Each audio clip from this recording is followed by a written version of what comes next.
এ যেন অসাধ্যকে জয় করার অদম্য এক বাবার গল্প, যার জয় ছাড়িয়েছে হিমালয়ের অটল উচ্চতাকেও।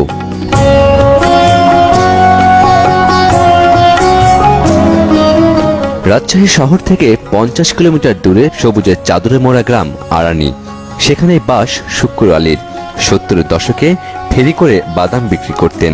এরপর প্রায় 30 বছর ধরে আরানি বাজারের ছোট্ট এই পানের দোকান, যার আয় দিয়ে চলে পুরো সংসার। 6 সদস্যের পরিবারে উপার্জনক্ষম কেবল তিনি।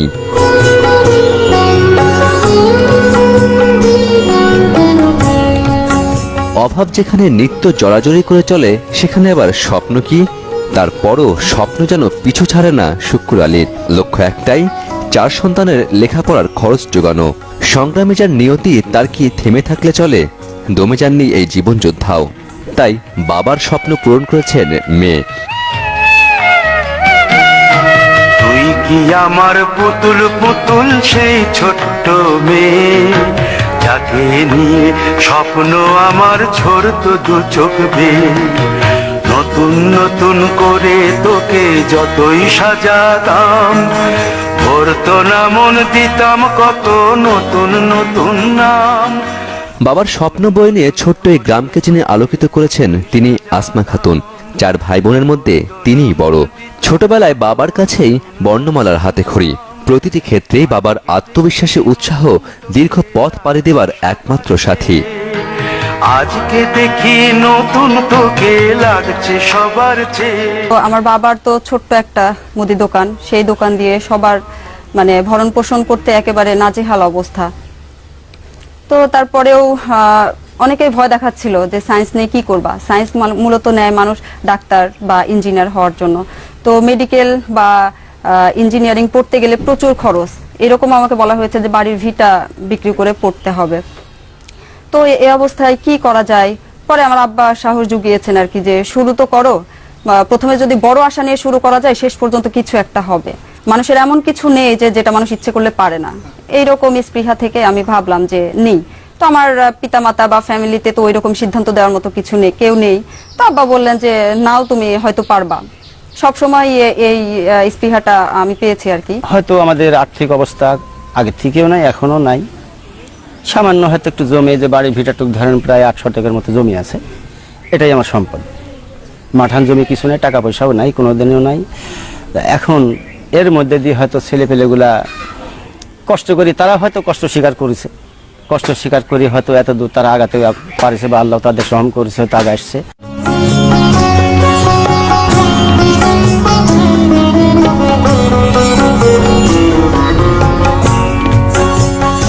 প্রাথমিকে আর অষ্টমে বৃত্তি, এরপর মাধ্যমিক, উচ্চ মাধ্যমিকের গণ্ডি পেরিয়ে রাজশাহী বিশ্ববিদ্যালয় থেকে অর্থনীতিতে স্নাতকোত্তর ডিগ্রি অর্জন। 34তম বিসিএস পরীক্ষায় উত্তীর্ণ হয়ে তিনি এখন ম্যাজিস্ট্রেট। এইরকম আরো বেশ কিছু সময় এরকম সমস্যার সম্মুখীন হয়েছি, কিন্তু এই সময় আমার বাবা মা আসলে পাশে ছিলেন। তারা আমাকে এরকম বলেছেন যে আমাদের দেহে শেষ রক্তবিন্দু থাকা পর্যন্ত আমরা চেষ্টা করতে চাই, যে আমাদের বুকের উপর দিয়ে লোহার মই বয়ে যাক, তারপরে আমরা চাই যে আমার ছেলে পেলেগুলো মানুষ হোক। আমরা 4 ভাই বোন, তো আমি বড়, আমার ছোট আরো 3 ভাই বোন আছে। তাদের প্রতি আমার মানে আকুল আবেদন যে শুধু আমি একা নই, আসলে একটা ফ্যামিলি থেকে একজন উপরে উঠে সে ফ্যামিলিকে আসলে সেইভাবে হাইলাইট করা যায় না। আমি চাই যে আমার ছোট যে 3 ভাই বোন আছে তারাও আসলে মানুষের মতো মানুষ হোক আর কি। একটু উপকার করার জন্য হয়তো, যেমন আমি গরিব ছিলাম, এখনো আছি, পরবর্তীতে কি হবে সেটা পরের কথা। এখন হয়তো এরকম গরিব কিন্তু দেশে আরো আছে। এর মাঝে যদি সে একটু উপকার করতে পারে তার জন্য।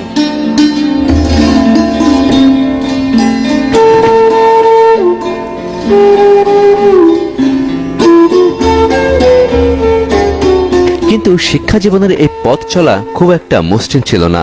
মাঝে মাঝে মনে হতো লেখাপড়া চালিয়ে যাওয়া আর বুঝি সম্ভব নয়, থামতে হবে মাঝ পথেই। কিন্তু সবসময় পথ দেখিয়েছেন বাবা শুক্কুর আলী। তো আমি যখন সেকেন্ড ইয়ারে পরীক্ষা শেষ করলাম, তখন আমার প্রাইমারি স্কুলে চাকরি হয়েছিল। ফ্যামিলির অবস্থা অত্যন্ত শোচনীয়। এই অবস্থায় গ্রামে মনে করা হয় যে আসলে প্রাইমারি স্কুলে চাকরি মানে কিন্তু একটা সরকারি চাকরি, যেহেতু সোনার হরিণ। আর এই অবস্থায় আমি চাকরিটা মানে করব কি করব না দ্বিধাদ্বন্দ্বে ভুগছি। কারণ কি? কারণ যেহেতু আমার বিশ্ববিদ্যালয়ের রেজাল্টটা ভালো আমি করছি, আমি হয়তো অনেক দূরে যেতে পারবো, কিছু একটা করতে পারবো। তো কি করব, সিদ্ধান্তহীনতায় ভুগছি। এরপরে একটা সিদ্ধান্ত নিয়ে নিলাম যে না, আমি চাকরিটা করব না আর কি, এরকম। তো পরবর্তীতে আব্বার একটু মন খারাপ হয়েছিল যে যেহেতু সংসারের অবস্থা খারাপ, চাকরিটা করলে তো ভালো হয়। প্রথমে একটা রাগ করেছিলাম আমি, কিন্তু পরবর্তী যখন ভিতরে একটা বুঝ নিলাম, তখন পরবর্তী সময় নিজে একটা চিন্তা ভাবনা করেছি যে না, এর ধাপ আছে, এর ধাপ বড় ধরনের আছে, না হলে কেন করবে না। আর যেহেতু ওর চিন্তা ভাবনা আছে জেনে সেটা করেনি। বাবা মার অবস্থান একটা অন্যরকম বিষয়, সুতরাং আমি তো মানুষ, আমিও তার ব্যতিক্রম নই। কিন্তু তারপরেও কেন জানি মনে হয় যে সবার চেয়ে আমার বাবা মনে হয় একটু অন্যরকম বা অন্যরকমই মানুষ, কারণ তার অবদানের কারণেই হয়তো আমি এই পর্যায়ে এসেছি। আসমা খাতুনের দীর্ঘ সংগ্রামের সাফল্যে বাবা ছিলেন মূল বাতিঘর, বটবৃক্ষ। আজকের যে পর্যায়ে আমি এসেছি তার পিছনে তো আমি বললামই যে আসলে আমার ফ্যামিলি, আমার পিতামাতা খুবই তারা যথেষ্ট পরিমাণে সাপোর্ট আমাকে দিয়েছেন। তো আসলে আমি মনে করি আমার বাবা পৃথিবীর একজন শ্রেষ্ঠ পিতা।